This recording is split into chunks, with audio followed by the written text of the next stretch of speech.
మామ వాంకటే స్టేడియంలో జరిగిన ఎంఐ వర్సెస్ ఆర్సీబీ మ్యాచ్ లో ఆర్సీబీ అయితే మంచి విక్టరీ అయితే సాధించింది. వీడియో డీటెయిల్స్ లోకి వెళ్లే ముందు అయితే ఈ రెండు టీంల నుంచి మీకు ఎవరంటే ఇష్టమో కామెంట్ చేయండి. అలాగే ఈ మ్యాచ్ లో ఎవరెక్కువ స్కోర్ చేశారో తెలిస్తే కామెంట్ చేయండి.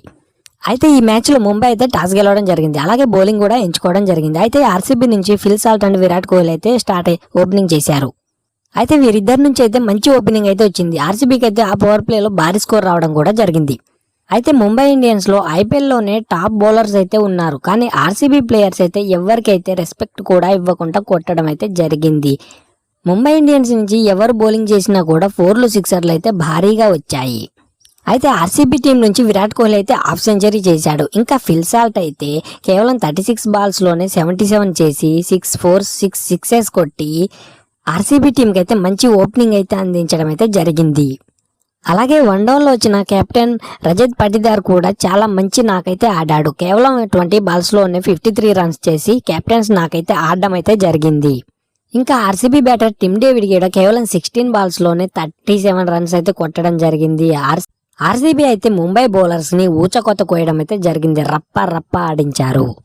దీనికి కారణం లాస్ట్ మ్యాచ్ రాజస్థాన్ రాయల్స్ తో ఓడిపోవడం వల్లనే అనుకుంటా వీళ్ళందరూ ఇంత వైల్డ్ ఫైర్ అవ్వడం అయితే జరిగింది బ్యాటర్స్ అందరూ ఆర్సీబీ నుంచి.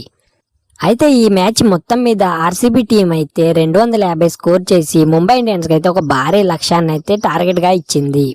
అయితే ముంబై ఇండియన్స్ నుంచి స్టార్ బౌలర్స్ అయిన ట్రెంట్ బోల్ట్, జస్ప్రీత్ బుమ్రా, శార్దుల్ ఠాకూర్ లాంటి బౌలర్స్ ఉన్నా కూడా ఆర్సీబీ బ్యాటర్స్ అయితే ఆపలేకపోవడం అయితే జరిగింది. అయితే ఈ మ్యాచ్ లో ఆర్సీబీ టీం అయితే 250 స్కోర్ అయితే కొట్టింది 20 ఓవర్లో. అయితే ఈ ఐపీఎల్ సీజన్ లో ఇదే హైయెస్ట్ స్కోర్ గా నిలిచింది. అయితే సెకండ్ ఇన్నింగ్స్ లో Rohit Sharma and Ryan Rickelton అయితే ముంబై ఇండియన్స్ నుంచి ఓపెనింగ్ చేశారు. వీళ్ళిద్దరి మధ్య ఓపెనింగ్ అయితే మంచిగా వచ్చింది. పవర్ ప్లేలో అయితే మంచి స్కోర్ని అయితే చేయడం కూడా జరిగింది.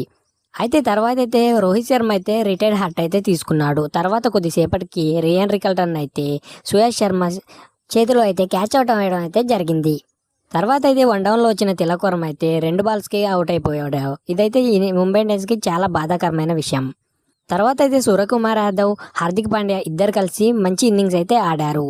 ఇద్దరి మధ్య మంచి భాగస్వామ్యం అయితే నిలిచింది. తర్వాత అయితే ముంబై ఇండియన్స్కి గెలుస్తారనే ఆశ అయితే పుట్టింది. కానీ తర్వాత స్కై అయితే అవుట్ అయ్యాడు. హార్దిక్ పాండ్యా కూడా క్యాచ్ అవుట్ అయితే అయిపోయాడు. అయితే ఆర్సీబీ టీం నుంచి కృణాల్ పాండ్యా మంచి వికెట్లు అయితే తీసుకున్నాడు. ఇంకా సుయాష్ శర్మ కూడా 2 వికెట్లు మంచివే తీసుకున్నాడు.